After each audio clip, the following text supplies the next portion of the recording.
আমি সাবধান করব, ঘুমন্ত বাঘকে জাগিয়ে তোলার অযথা চেষ্টা করবেন না।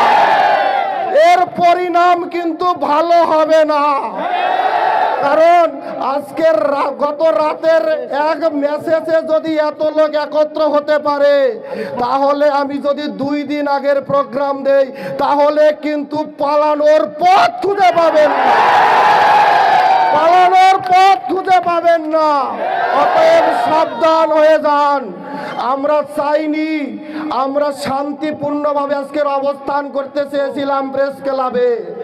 আমরা কারো বিরুদ্ধে কথা বলতে চাইনি, কোনোদিন বলিনি, বলতে চাইনি।